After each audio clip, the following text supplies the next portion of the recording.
Good evening, everyone. Welcome back to the Atlas Society's Monday Night Philosophy. I'm William R. Thomas.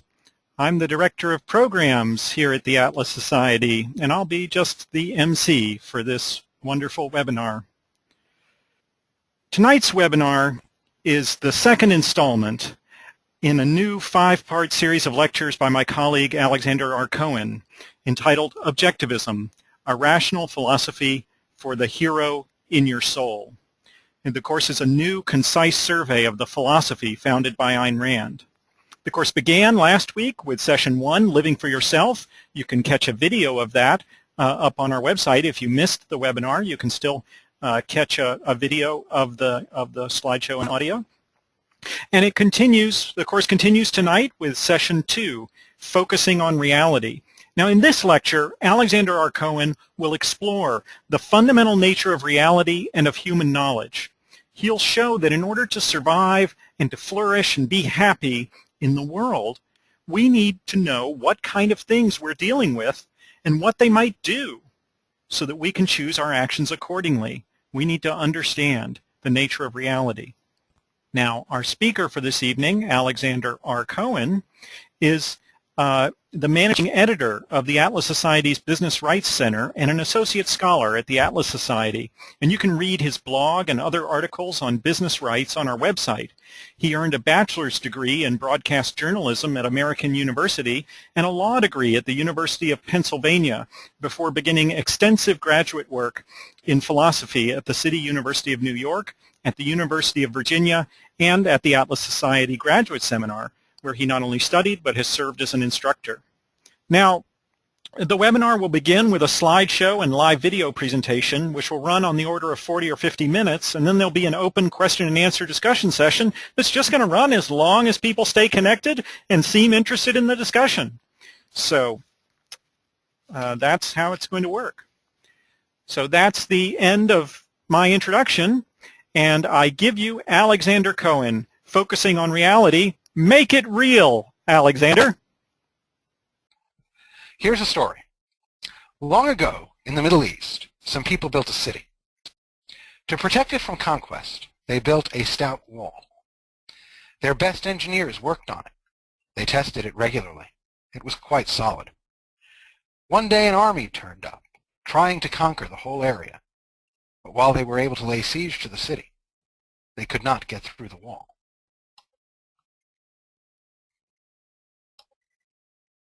So the besieging army started marching around the wall, playing primitive musical instruments. This didn't impress the city's defenders much. They knew the strength of their wall. But all of a sudden, for no reason anyone could discern, the stout stone wall fell down. And the inhabitants of the city scarcely could register their shock before the invading army marched in and killed every man, woman, child, and animal, except for the household of one prostitute. You recognize the story, I imagine, despite my slight additions. But here's another story you may recognize. A man invents a new kind of metal. Many people doubt it's any good. But a woman who's examined his formulas and experiments has a bridge built out of that metal. And they ride together on the first train to cross that bridge, staking their lives on their judgment that the bridge, despite being lighter and cheaper than other railroad bridges, will support a train weighing hundreds, if not thousands, of tons. It does.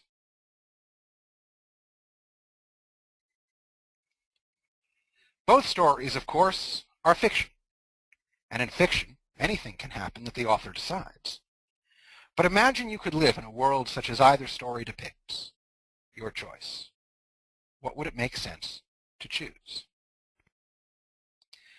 In the story of Jericho, and in other places in the Bible, reality changes whenever and however God decides.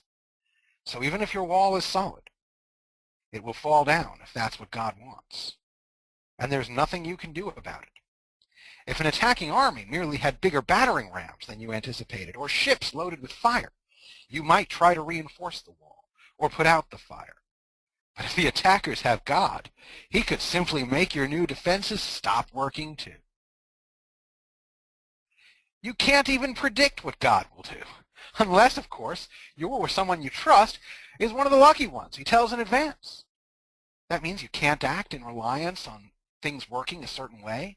You can't build a wall to protect your city without having to worry that God is going to override all the normal rules and frustrate everything you've done. You also can't get out of there before God destroys the place, because you don't know he's going to. In Atlas Shrugged, by contrast, each thing has certain characteristics and acts accordingly. Reardon metal is lighter, cheaper, and stronger than steel, so it can hold up a train. And the same is true of every object in the novel. Whatever it might be, a train, a generator, a high-tech weapon, it is that which it is, and it does what it does. Inventors can create new things, but they can't change the nature of anything just by willing it to be different.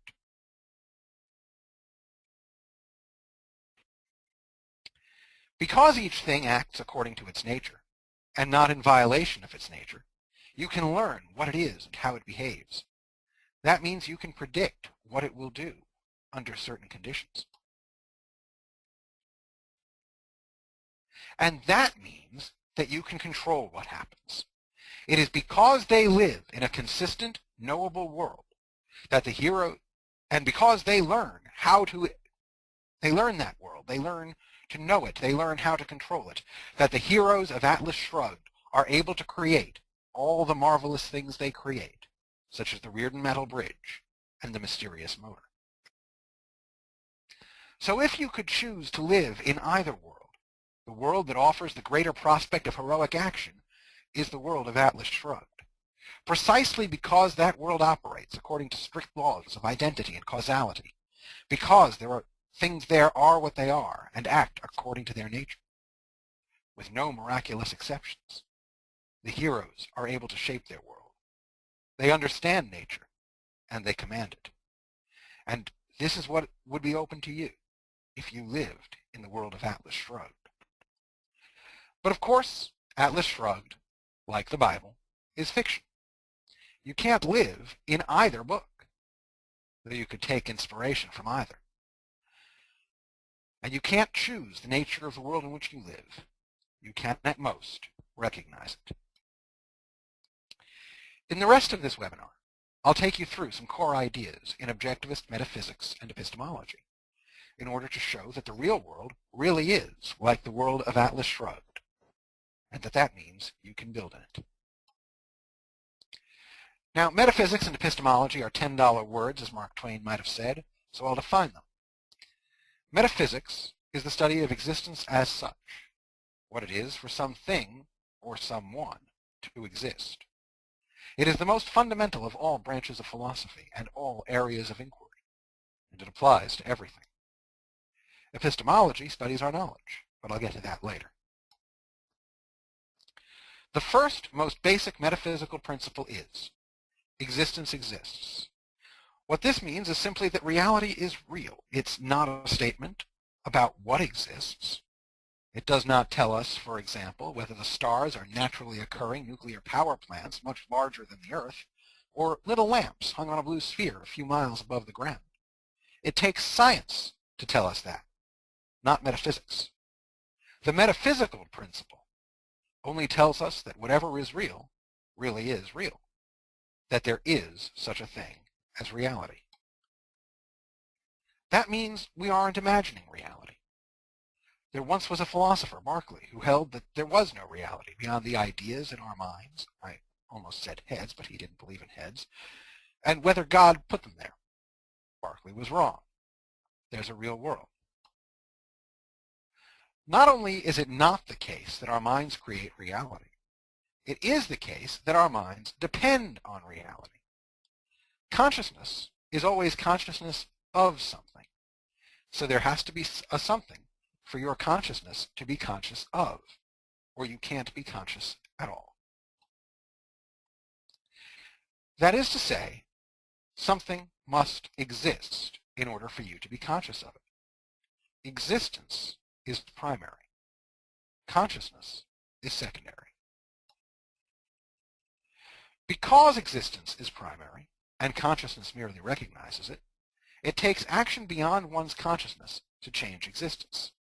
If I want to pick up my water bottle, I have to use my hand, not just my mind. Imagining drinking my water won't quench my thirst. Picking it up and drinking it, that's what works. And this brings us to a riddle, sometimes associated with Abraham Lincoln. How many legs does a horse have, if you call his tail a leg?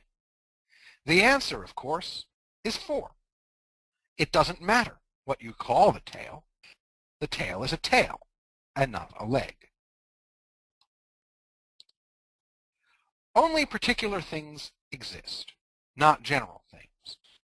Individual horses, their legs and tails, individual humans, individual planets, individual stars. And whatever a thing is, that is what it is. It has its own characteristics and not contrary characteristics. For example, if it is a horse's tail, it has the characteristic of being too weak to hold a lot of weight, and the characteristic of being made mostly of horsehair. If it is a horse's leg, it has the characteristic of being made of strong bones and muscles that can support and propel a horse, along with quite a bit of weight piled on the horse's back. There can be no contradictions in reality. The principle is summarized in the words existence is identity, or in the slogan, also associated with Aristotle, A is A. A thing is what it is. That is part of what it is to exist. The statement that A is A is true of everything. The Statue of Liberty is the Statue of Liberty. A horse is a horse, and a horse apple is a horse apple. But there are 2 cases worth considering, worth highlighting. The first is that, as Rand put it, man is man. A human being is a human being, and as a human, has a specific nature. Man is a rational animal. Now that is important, because if we are devising ethical systems or political systems, or for that matter, guides to reasoning for human beings, we need to make sure that they suit human nature. If we ignore human nature, we risk creating a system that human beings can't use, or one that is destructive to them. For example, if we empower bureaucrats on the premise that they will know everything relevant to their fields and be motivated solely by the goal of improving the lives of citizens in general, with no favoritism to particular individuals or groups, we're going to run into problems caused by the fact that bureaucrats have limited knowledge, that they often seek other goals, that they may be biased. Another case of special importance is that you are you, that you have an identity. Not only are you a human being, with the nature that that implies, you are a specific, individual human being. You have certain skills, certain character traits, and not others. You can, of course, develop yourself in new ways, but that involves acknowledging what you are now and the change you want to make, and taking actions designed to achieve that change. To try to escape who you are, or worse, try to escape even having a specific identity, is to try to escape from existence, from life itself. But to try to perfect that identity, to choose projects suitable to who you are, to try to make yourself the best possible person to do those projects, that is embracing existence, embracing yourself, embracing life.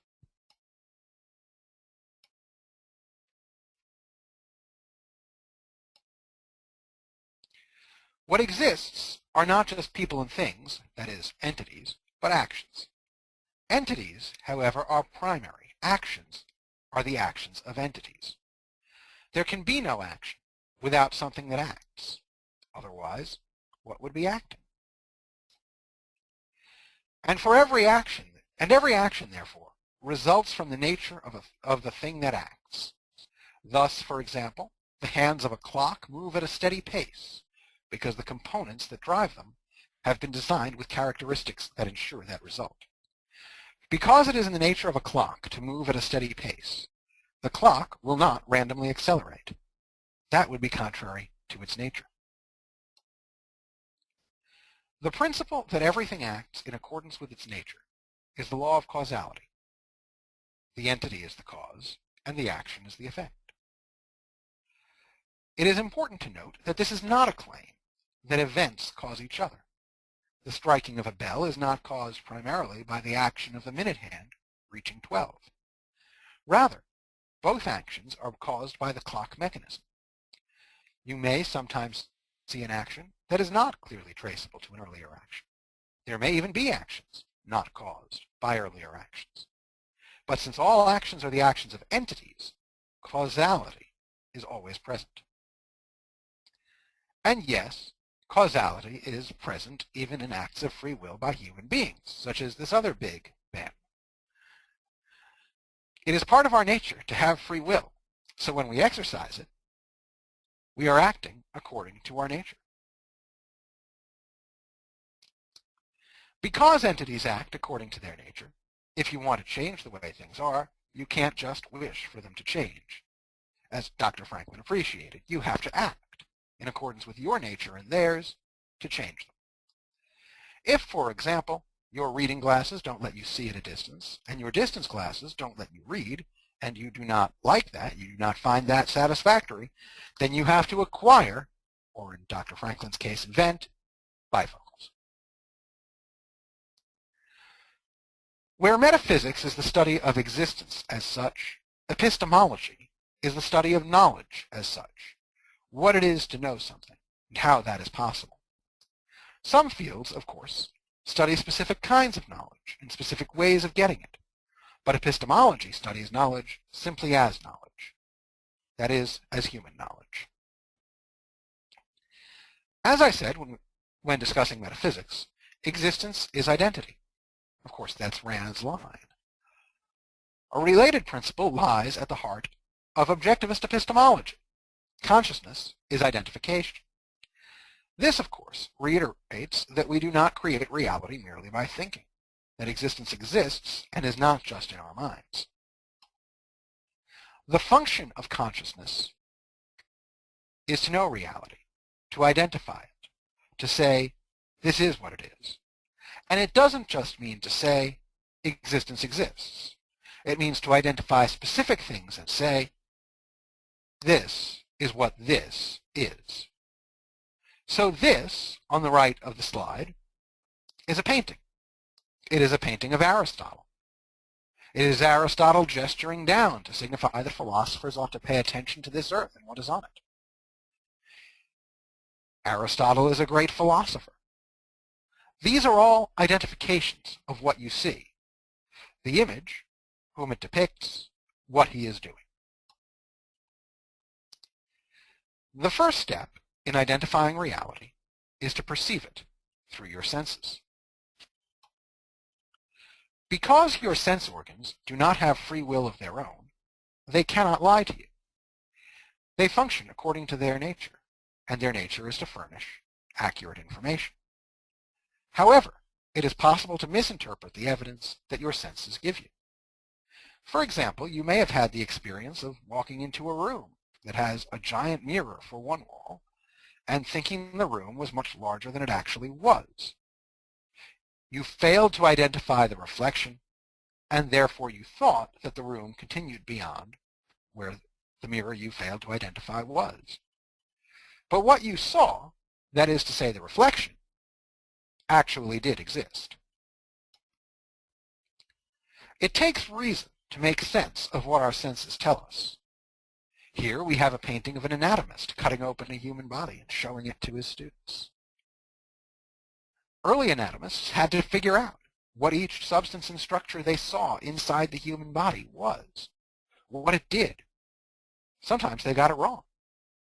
Some of the ancients, for example, thought the function of the brain was to cool us off.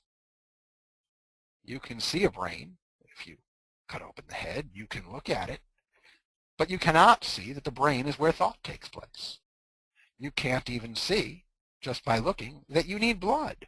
Someone had to figure that out by noticing that people and other animals who lose too much blood die. It takes figuring out what things are and how they work in this case the human body and its various organs, to work with them, for example, to heal the sick and the injured. Because there can be no contradictions in reality, if you encounter a contradiction in your thinking, if you think something is the case, but you also think it isn't the case, you know you have gotten something wrong. Your reason is not accurately identifying reality.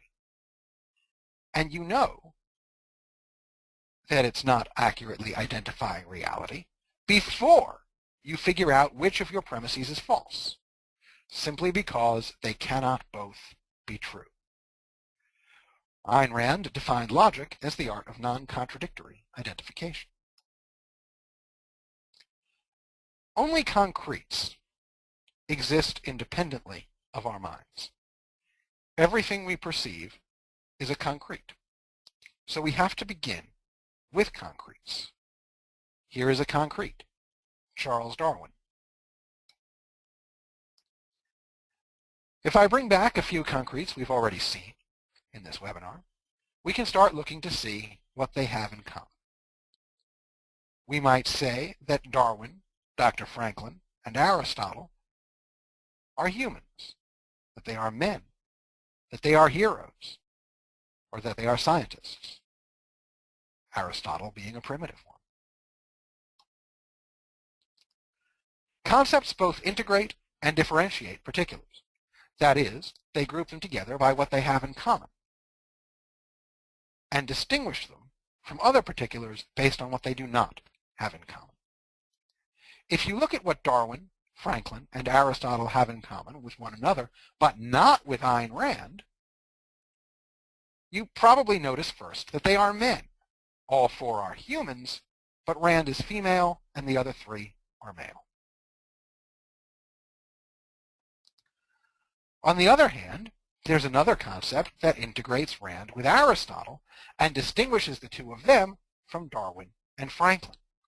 Rand and Aristotle are great philosophers. Darwin is a scientist. Franklin is a whole host of things. But neither qualifies as a great philosopher, or even as a philosopher, philosopher in this case being the context that unites Rand and Aristotle and distinguishes them from Franklin and Darwin. Concepts are not merely discovered in the world. Male is not something that exists in various men and other organisms, even including some plants, independently of human beings identifying it. But concepts are also not merely imposed. Valid concepts, at least, are not arbitrary. We can't just make up whatever concepts we want. There are real biological facts, independent of human consciousness, that underlie the concept male. Real biological characteristics that the three men shown have in common with one another, that they do not have in common with Ayn Rand. To form valid concepts, we need to pay careful attention to the relevant facts and make sure that we are integrating and differentiating by characteristics that are relevant to understanding the nature of the particulars we are conceptualizing. Of course, there are real facts behind the concept of philosopher, too. And these facts, like the facts behind the concept of male, are independent of the mind of the person applying the concept, except for one little complication, which is why I didn't start with that concept. You see, in this case, the relevant facts are facts about the mental work of the individuals being described. And that means if you are trying to apply the concept to yourself, it actually isn't entirely independent of what goes on in your mind, since to make yourself a philosopher, what you have to do is think as a philosopher. That said, it isn't in the thinking of the concept that you determine whether the concept applies. You are still not applying it arbitrarily, but rather applying it, if you're doing it right, based on the facts that exist independently of your applying the concept. By using concepts, valid concepts that is, you expand the power of your mind. For example, If you know from your experience of various human beings that humans are able to evaluate arguments and make decisions, and you meet a new person, you know that that new person can do likewise. But you cannot infer the same about a horse.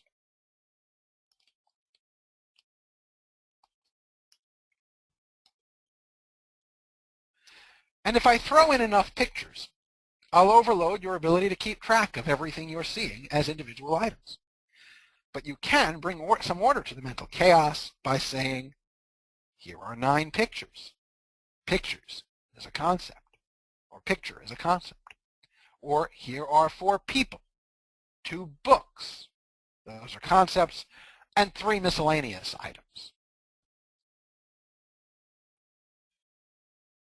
And if you suddenly found yourself in a room with a bunch of humans and an angry wild horse, you would know, without having to individually assess each human, that the humans could try to communicate with one another and do something about that wild, angry horse. The conscious human mind is volitional. That means you have to choose to think. If you don't choose to think about what I'm saying, you may lose track of what I'm saying. And if you don't make an effort to think clearly, you might not think clearly. And you might have only a vague idea of what you're thinking about, or hearing, or even speaking about. And it's not just a matter of deciding to think or not to think. You also need to decide what to think about. Indeed, it's also possible to choose not to think about something, even though that something is real, or even though you have evidence that it might be real. That's evasion, which Rand called man's only basic vice. It's a vice because evading a fact of reality doesn't make it go away. If there's a value there, you don't recognize it, you'll miss a chance to achieve that value. And if there's a threat, you won't be able to face the threat. Thinking clearly about that which you have chosen to think about is called focus. It takes effort to keep your mind in focus. But that's what gives you access to the power of your mind. That's what enables you to understand reality and to control it. That's what enables you to pursue values.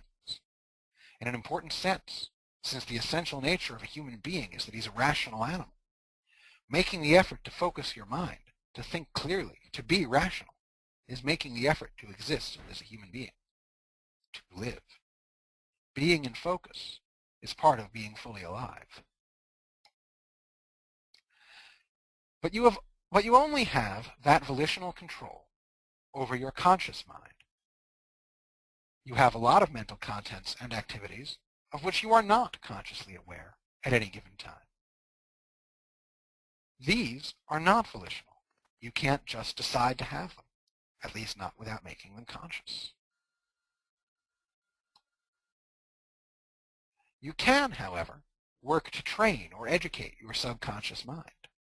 You can work on getting into habits, mental habits of thinking in certain ways and habits of action, that is, of acting in certain ways. You can form associations among various concepts or particulars. You can accept various principles as true. These shape your subconscious, including your subconscious counterpart to philosophy, your sense of life. Your subconscious makes you alert to certain facts rather than others. It's why you seem to hear your name and not other words when it's mentioned in a conversation at the next table. If you weren't actually hearing the sounds of that conversation, you wouldn't be able to pick out your name. Indeed, it's your subconscious that usually allows you to make sense of sounds at all. If you're fluent in English, you're not thinking consciously about the individual sounds I'm making, but about the meaning of my words, at least, I hope. Once, you did have to think about the sounds of people speaking English, but you learned the sounds involved in English. You programmed your subconscious to handle them. Just as your subconscious handles the details of understanding things, it handles the details of actions. For example, when I type, I don't think consciously about where each letter is. My subconscious handles that. Indeed, my subconscious handles a lot of basic computer commands. My fingers fly over the keys for save as without my having to think more than that I want to save the file I'm working on. I always use a new name, so the decision between save and save as isn't a conscious decision for me either.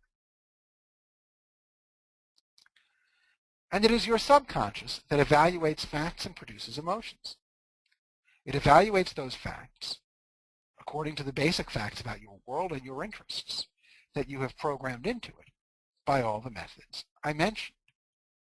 Of course, you can consciously evaluate too, but that is forming a rational, cognitive, conscious evaluation.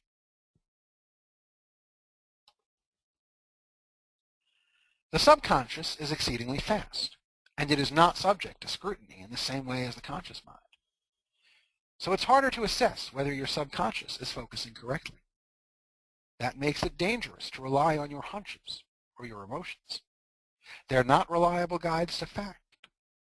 You may not even be sure what they're based on, either in terms of which facts they're responding to or what standards they're using. That means you need to rely on your focused, conscious mind. You need to think. You need to think about specific subjects in order to know about them, in order to take action related to them. And looking at all specific subjects together, we can say you need to think in order to bring both your conscious mind and your subconscious into line with reality, to know the world, to know yourself, and to be able to shape the world as you see fit. That is, you need to think in order to take action in the pursuit of values, in order to live. And that, of course, is why you need philosophy, or anything else, to live your life. And beyond just knowing and being able to act, you need to know that you are capable, that you know about the world, that you are capable of thinking, that you are capable of knowing, that you are capable of acting effectively. Through thinking well, achieving values thereby, and proving to yourself that you think well and achieve values thereby, you earn your self-esteem. If you lived in a world you could not understand, a world you could not control, it would be scary. Likewise, if you thought you did, if you failed to recognize that you have the ability to understand the world, and to control things that happen in it. And that brings me to one last story that I want to end with. There was once a young boy who saw a panicked horse that other men could only wrestle with. But this young boy understood what the problem was. The horse was scared of his shadow. So he turned the horse toward the sun and mounted the horse, rode him toward the sun, and thereby established his control over the animal. That, at least, is the legend of a boy who, even as a man, saw no limit to what he could do and what he could control. And with that, we'll go to Q&A.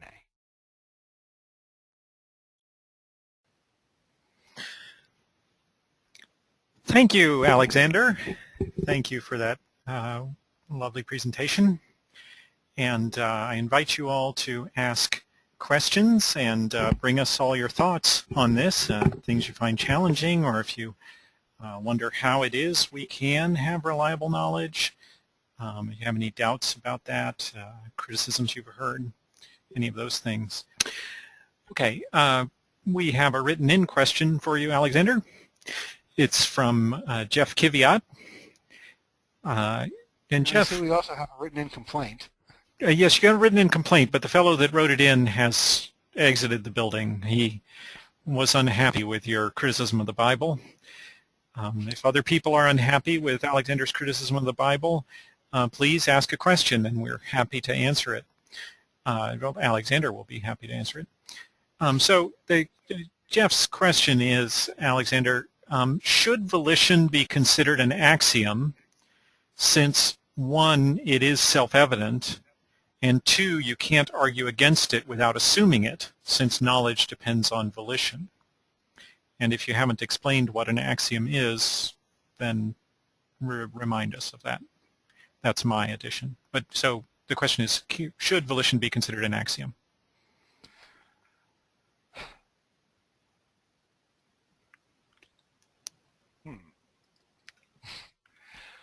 Let's see. I am actually very hesitant to answer that question. I may I'll have answer it. In the past, don't recall it. I'll answer it. You want?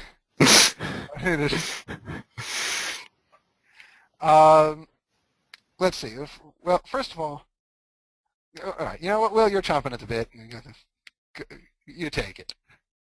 All right, I don't want to steal Alexander's thunder. If Alexander wants to criticize me, I'll just say I gave a webinar on this topic, volition, back in the summer, where I described the ways in which it's an axiom.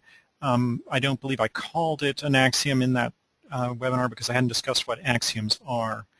Also, there's a new lecture in our Atlas University series in which I discuss volition, and again discuss the very ways in which it is an axiom. The things that that Jeff mentions, that it's self-evident, that you can't argue against it without assuming it, and so it's taken for granted in all knowledge. That makes it an axiom. Okay, I think it might actually be worth explaining in what way knowledge depends on volition, and pointing out, as I mentioned, the conscious mind is volitional. You think about what you're thinking about, you choose what to think about, you are able to monitor what you are thinking about and to assess your thinking process. And that means that part of how you know that you know something is that you have observed your own process of figuring it out. You know on what evidence you based your view. Or you know at least that you based that view on some line of thinking that seemed good to you at the time. And if that is so, then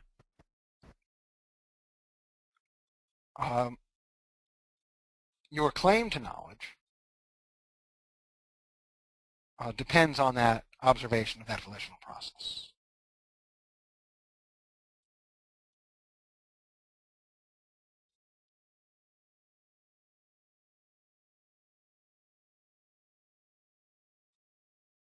Thank you, Alexander. Alexander, and we make errors all the time in our thought, and people are confused about so many things. Why, a fellow stormed out of this very webinar because he's quite sure the Bible is fact and you denied it.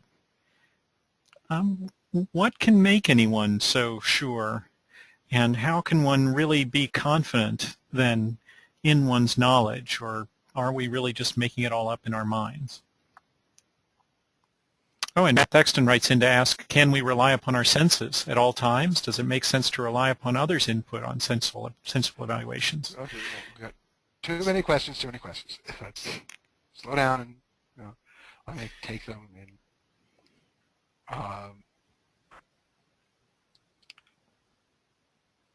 smaller pieces. So how can we have confidence in our knowledge? Well, first of all, by examining evidence, by making sure that we have examined the available evidence, or at least some of the available evidence, that we are not deliberately avoiding evidence contrary to what we want to say, what we want to think. It's a matter of monitoring your mental processes. It's a matter of evaluating the strength of the basis on which you formed some judgment. So for example,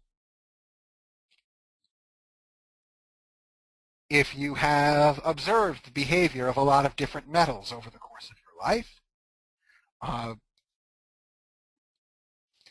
and you know what factors tend to affect the reliability of a piece of metal, and now you see a piece of metal and you subject it to certain tests and you see that it is very strong and so forth, then you may know and have very good reason to be confident in your judgment that this will support a train if configured in a certain shape.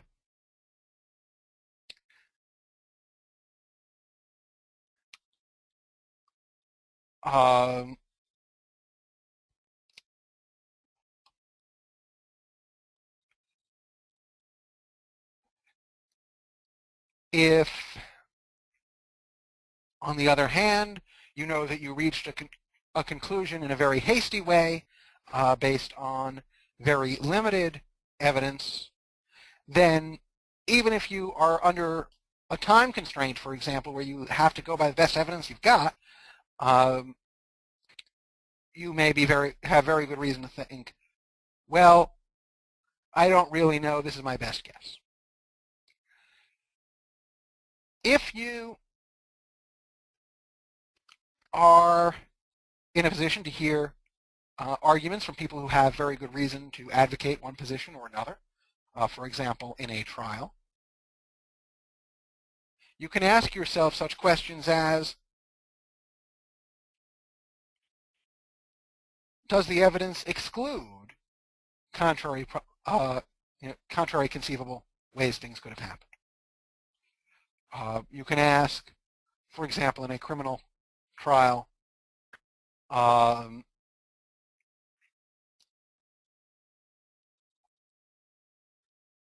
is the defendant's story supported by any evidence that makes it credible? And is it consistent with the evidence that we have in front of us? How could it be that the defendant is telling the truth and everything else we saw in this courtroom happened the way it did? Is there any way that could be? And these are the kinds of things you can do to assess the strength of your warrant for believing in something, or for believing that something is the case. I'm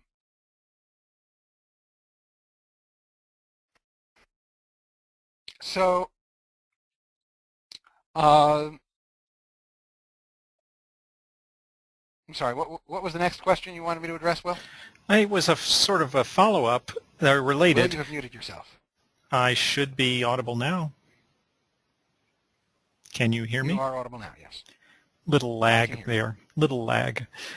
Okay. Matt Thexton wrote in. Hi, Matt. Matt wrote in saying, can we rely upon our senses? Does it make sense to rely on others' input as on sensual evaluations? That is, it means their testimony, I believe, of their senses. Yes. So can we rely on our senses? And what about relying on other people's testimony about what they're seeing or hearing? Well, as I explained, you can rely on your senses because your senses are non-volitional. They gather in evidence and present it to you. You've got very reliable evidence there. There isn't much way for them to go wrong simply as senses. There may be an issue of you're misinterpreting them, but the evidence they present is the evidence they present. Now, as to the testimony of others, well, yes, under some circumstances, you can rely on the testimony of others. But remember that you can't directly scrutinize their thinking. You can't, therefore, and therefore you have to make evaluations of whether they accurately perceived it, whether they are telling you the truth to the best of their ability, and so forth. And so you have that evaluation to make, that judgment to make. Obviously, I used the example of a criminal trial. Juries make their decisions largely on the basis of the testimony of others. And I would say if you genuinely have been convinced beyond a reasonable doubt, that's another way of saying you have achieved certainty. So, yes, if you have adequate testimony and you evaluate the testimony and you say, well, I have reason to think this guy is aware of what he's talking about. He had access to the facts. He's reporting the facts honestly to the best of his ability. Then that can be a basis for knowledge.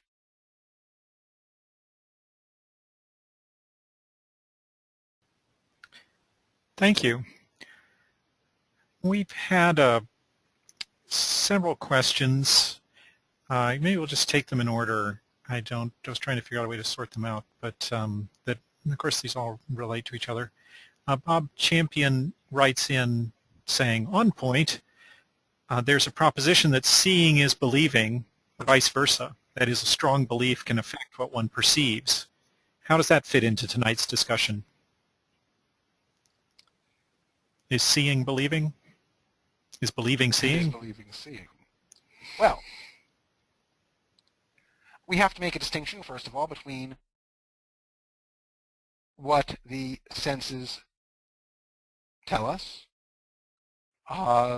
and how we integrate the information from our senses.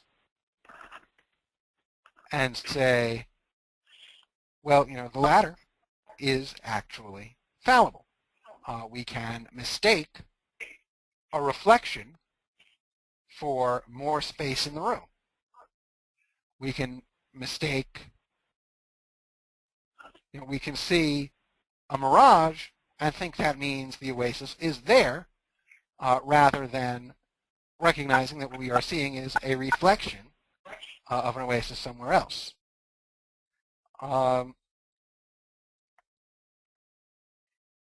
Now,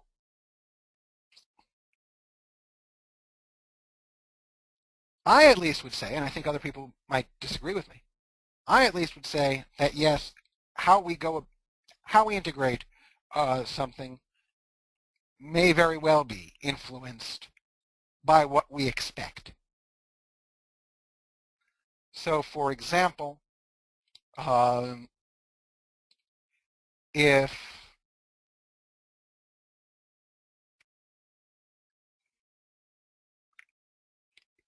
if I receive a handful of change at a store in the United States, I may very quickly assess that something is an American dime. And later on reach into my pocket and discover that I have some foreign coin that I just wasn't expecting. I wasn't on the lookout for it. I assumed I was seeing an American dime because it looked roughly like an American dime. Now, the light was reflecting off the coin and coming into my eyes. My eyes were reporting the relevant data, but I misconstrued what my eyes were telling me.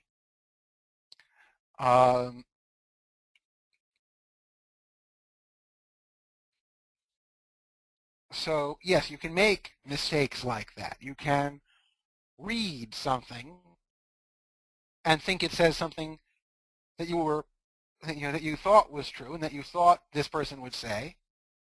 And yeah, you could be influenced by that expectation. And so that's one reason to be careful in accordance with the importance of the issue, about what you are seeing. Because the part that can actually go wrong is the part that you can exercise conscious control over if you try to.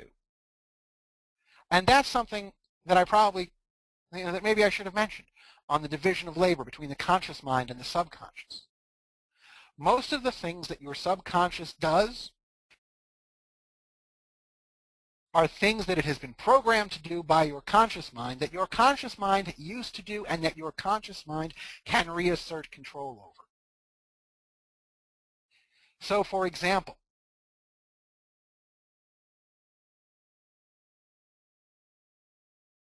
if you are looking at this shot of my face, you can see my name under my face. Now, if you're listening to this webinar, presumably you are fluent in English, and you look at that and what you see is the words Alexander Cohen. And if I asked you to copy that down, you would copy down the letters in the words Alexander Cohen in your own handwriting. But you could very consciously make an effort to make a visual representation of those words exactly as they appear, in the font in which they appear, in the color in which they appear, as a conscious effort. And likewise, in the case with the coins, I could make a conscious effort to see all the images on the coins, and at that point I would notice that no, that is not FDR's head. That is some other person's head on that coin.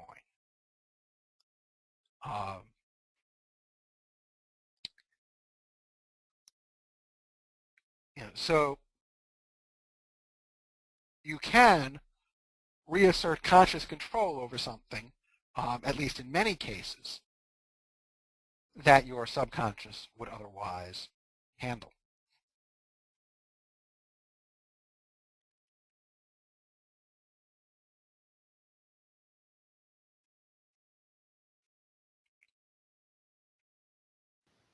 Okay.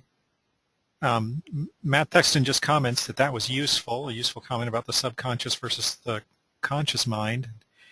Comments that we can avoid error by conscious effort, but it requires effort. And I think that's a good point, Matt. Now, let's see. Just one more thing about the senses. Gerald Stein had asked, would your answer about relying on one's senses change in the face of the evidence that humans unconsciously create memories? That memories aren't senses. Memories are what we remember seeing. Sign out. Okay. Probably the greatest living objectivist epistemologist is trying to chime in, so let's let him.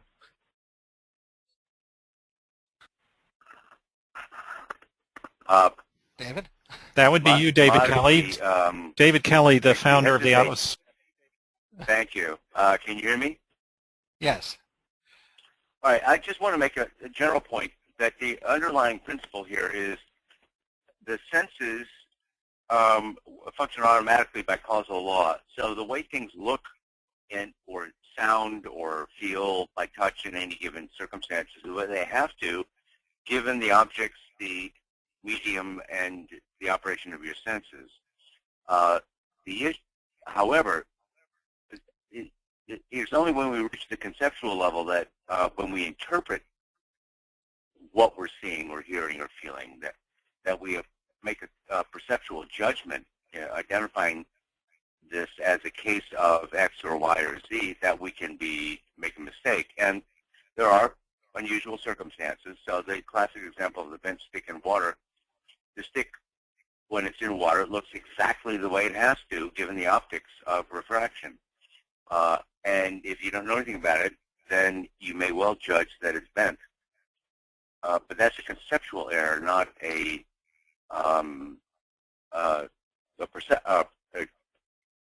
a problem with your senses. Your senses are functioning exactly as they have to. So the role of the subconscious here is that that's the mechanism by which you typically make your conceptual identifications once you've acquired the concept and assimilate it into your way of looking at the world and interpreting it. But it is always the conceptual level judgment that is the source of any error, and that's very fortunate because, as Alexander was saying, because that's voluntary and subject to checking and rechecking, we can correct errors. Whereas if you have a perceptual problem, that, I mean, if you live in a nightmare world where your senses were constantly changing their nature, the pattern of operations, you would have no recourse. You would be living in a nightmare world. So that's the only point I wanted to make. I think that's the fundamental one. Thank you. Thank you, David Kelly. We have a question from Charlie Brown. Welcome back, Charlie. Welcome back to our webinars. Charlie asks, what constitutes sufficient evidence for inductive reasoning? What constitutes sufficient evidence for inductive reasoning?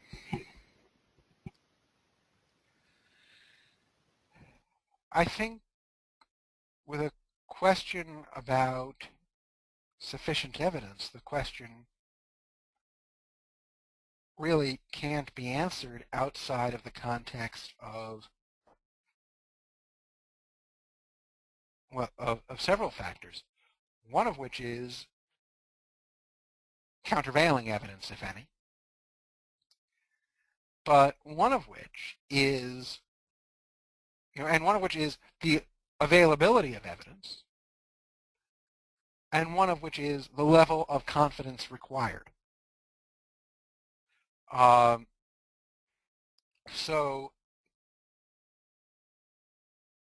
example,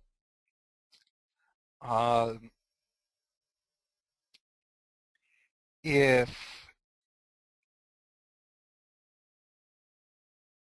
I always want to go back to the legal example, actually, and say, look, if what you've got going on is a tort lawsuit where somebody has been damaged, and the question is whether A ought to pay B what B actually lost, and there's a loss that has happened and it's got to fall on somebody, and the question is it fair to move this loss from the plaintiff to the defendant? It's reasonable not to require an extraordinarily high degree of confidence. The legal standard is a preponderance of the evidence. In layman's terms, basically more likely than not.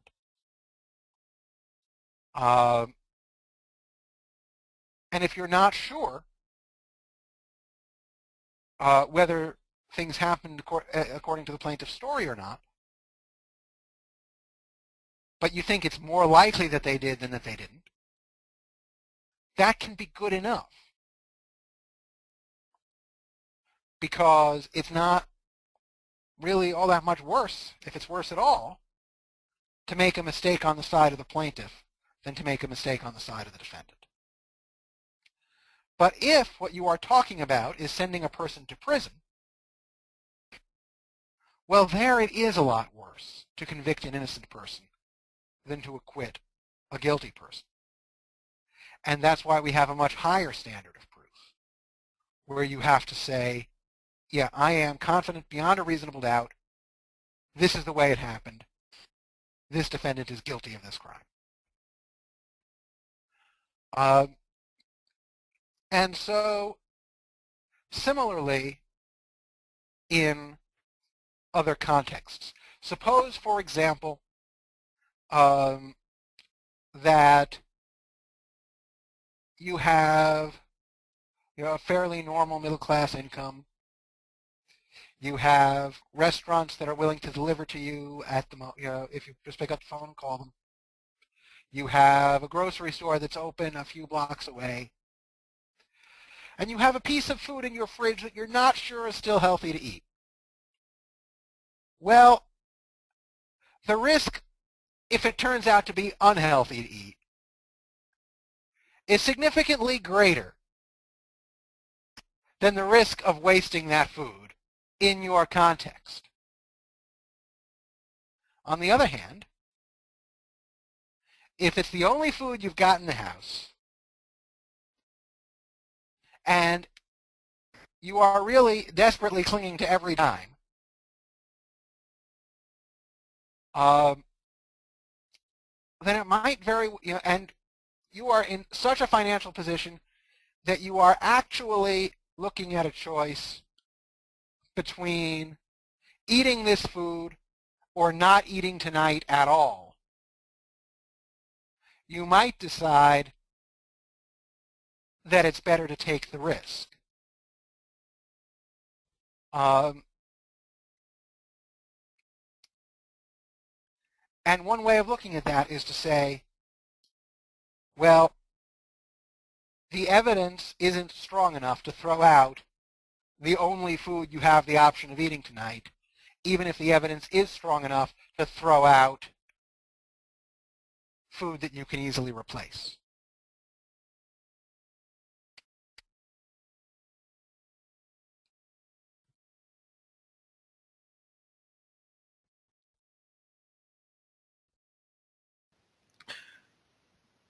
Thank you, Alexander. And in many things, Charlie, it's human values that determine the degree to which we need to investigate any question or be certain of something. Yeah, that's right. I mean, we look, for example, at issues of evaluating another person's character. You need to be a lot more careful about evaluating somebody you are considering marrying than about somebody you are considering hiring for a fairly low-level at-will position, and more careful about that than about a person that you are considering buying a sealed candy bar from.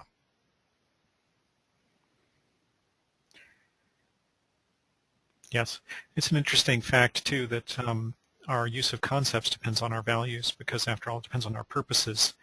It's not that we're not duty-bound to form any concepts. We should form the concepts that we need in order to think about the world and achieve our purposes. That's right, and that not only means, and that has several applications. In one point is, if a particular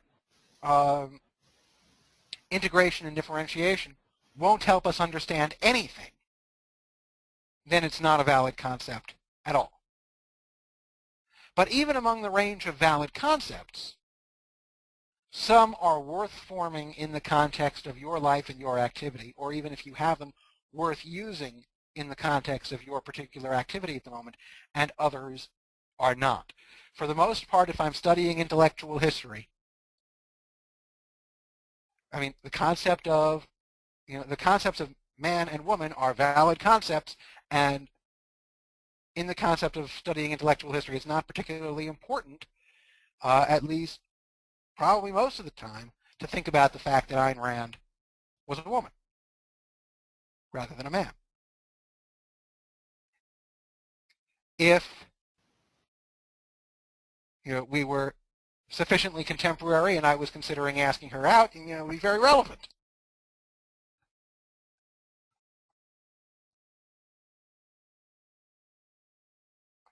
Because my purpose in that context would be one to which her femininity was relevant. Now, of course, I might have a particular intellectual project in which I might want to explore the extent to which her femininity was relevant to her intellectual work. And I think, actually, in some ways it is.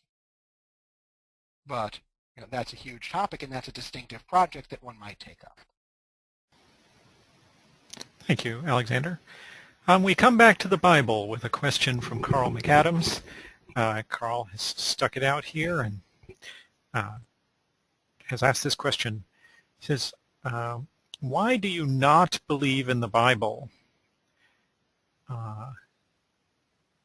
I do believe. Are your senses better than mine? If you, maybe he said, why do you not believe in the Bible? I do believe. Are your senses better than mine? If you choose not to believe in something, does it make it not existent? Okay. Now, the first thing I want to say is I do believe in the Bible. At least, I believe in the Jewish Bible. Here it is. I believe in the Koran, too. I believe in the Christian Bible. I have it on my shelf over there. I couldn't find it quickly. Here, Jewish and Muslim scriptures, verified to exist. I can see them. I believe in them. There they are. I have, you want certainty? I have certainty right here.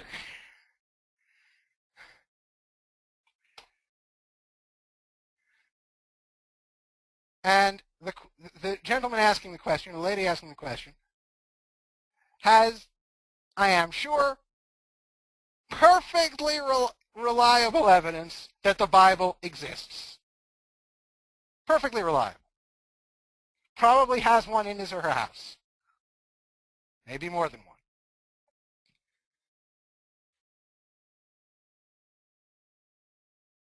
That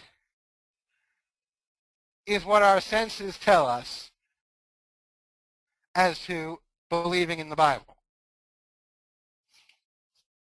Bibles. Well, scriptures.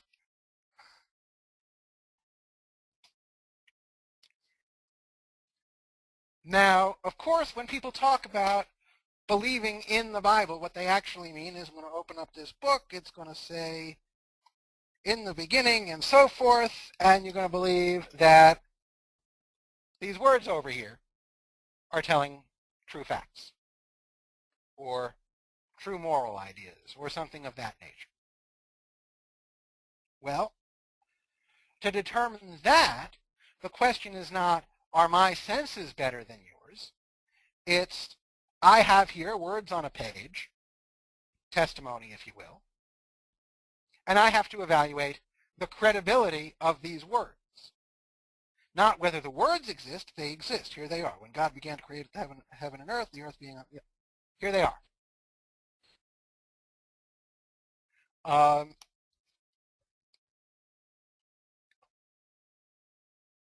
That is not a question of whether my senses are better than somebody else's. That is a question of whether my judgment of the truth of various words that we all acknowledge exist is sound. And so, somebody saying that he believes in the Bible in the sense of thinking that those words are in some way true, well, that's not a contest of whether his senses are better than mine or my senses are better than his. To adjudicate that, what we have to do, we have to evaluate the relevant evidence and see whether these statements are indeed true. Thank you, Alexander. And for those, here is a book, because let me tell you, I not only have the Bible and the Koran, I've got quite a lot of other books over there, and I've got a book about Valentine Michael Smith, the Man from Mars. I believe in Stranger in a Strange Land. There it is. Very good. Thank you.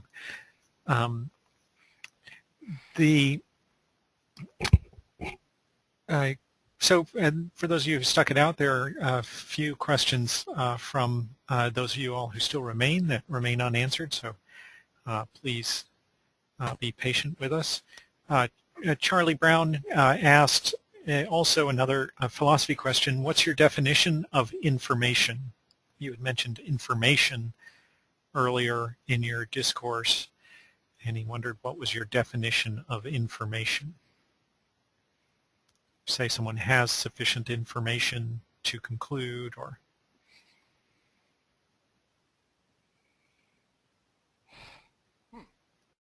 Okay, forming a good philosophical definition of any concept is an interesting exercise. This is actually one of the, something rather remarkable, an experience that those of us who've attended or participated in the graduate seminar have had.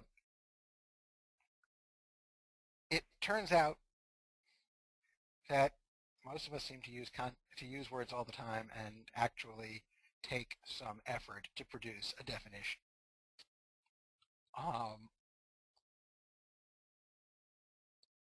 And that is a problem.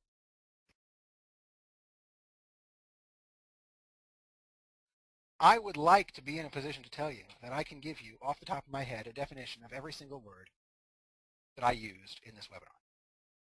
I would like to be able to do that. I can't. Not off the top of my head. And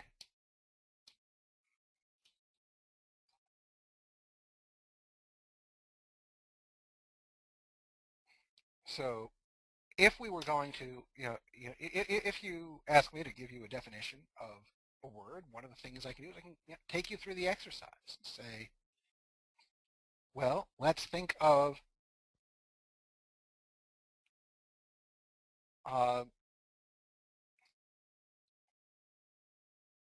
some particulars that we would subsume under the concept of information. Let's think of some particulars that we would exclude from that. Let's think of what genus would come above and subsume both the things that belong in it and the things that don't.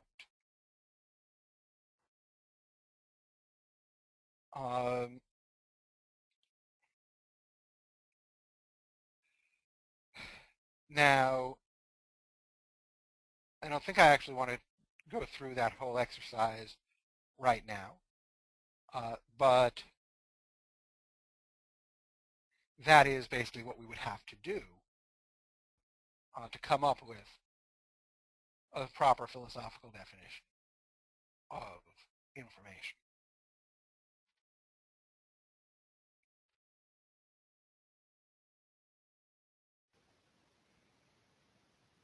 well, I imagine you meant something like facts as understood by people. Well, I imagine you meant something like facts as understood by people. Yes, that would be that would be a good off the top of my head definition. Is information? Actually, I think I would off the top of my head say information is facts, bearing in mind that we have to recognize that sometimes a fact is a fact of the form so and so says thus and such. So it is a fact that this book claims that somebody called God created the heavens and the earth. That's a fact. Even though the statement God created the heavens and the earth is not a fact.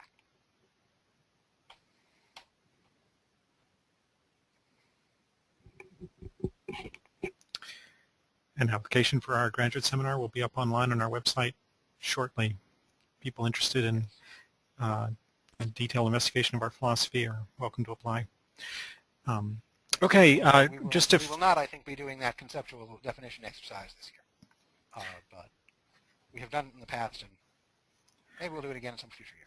Yeah, I've done a workshop on it at the Atlas Summit on occasion, but not this coming year. But someone can track me down and or email me and I'll send you the exercise. Kate Jones wrote in this comment, it was sort of with a question. She said, the scientific method forms theories about observed phenomena, then tests and confirms. If a contradictory example should show up, the theories are revised to integrate the new evidence. Faith is diametrically opposed to this method, prohibiting any contradiction of its beliefs and fighting back with every form of rationalization to protect itself. Volition, that is free will, is the deliberate discipline of correcting errors based on new evidence versus faith's deliberate avoidance of even considering the existence of error.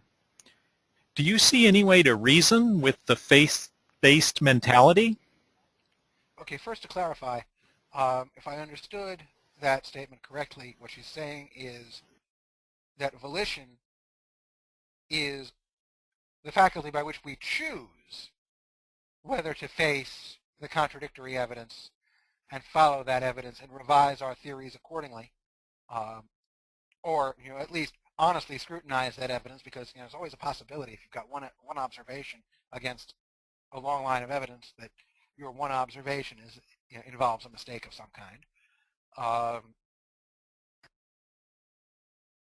That is, somehow you are evaluating what your senses are telling you incorrectly.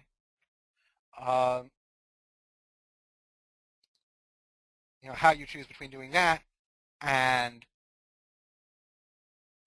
blindly adhering to what you already believe. This reminds me of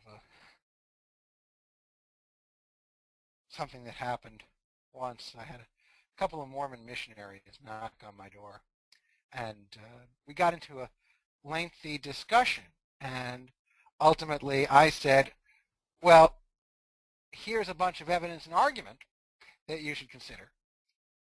I want you to go and think carefully about what I've said and what it says in these books. And they said, well, we want you to go and read this passage and pray over it and open your heart and see what you come up with. Or whether God speaks to you and tells you that you should become a Mormon. And at that point, we could go no further, because they weren't willing to think through the argument. I wasn't willing to just think that whatever popped into my head was, the voice of God telling me to become a Mormon.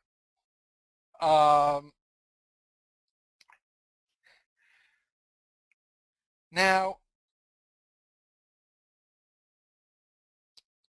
some people take this argument about faith to think that you can't argue anything with a person of faith, and that's not true.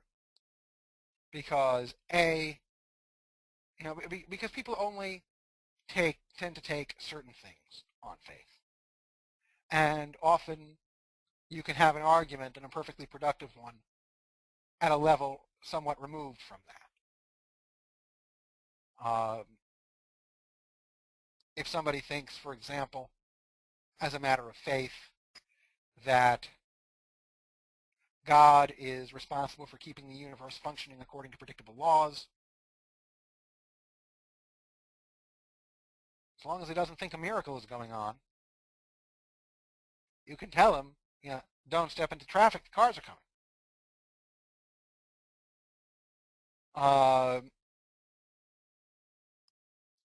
Don't stare at the sun, you'll damage your eyes.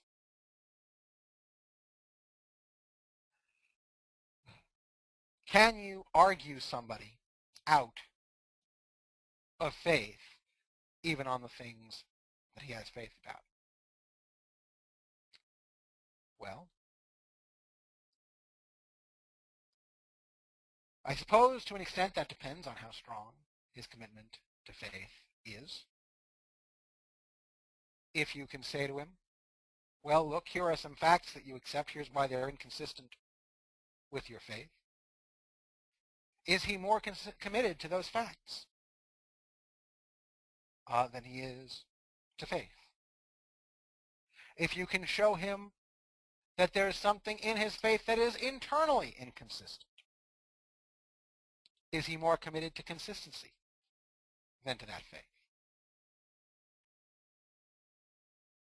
If and in a way, actually, what I began this webinar with could be addressed to a person of faith, not really as an not fully as an argument, but as an effort at some sort of persuasion. In as much as what I was saying was, hey, look, the world without faith is so much better. Or at least the world without God is so much better. That if you could somehow will God in or out of existence yourself, it would be better to will him out.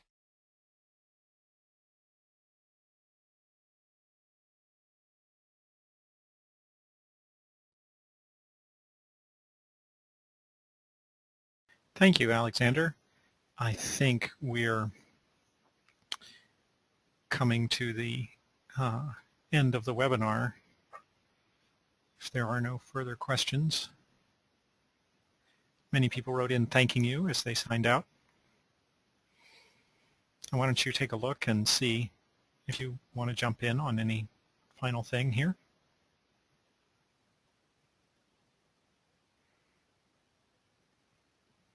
I am not seeing anything that I particularly want to jump in on. So let me just say thank you for joining us.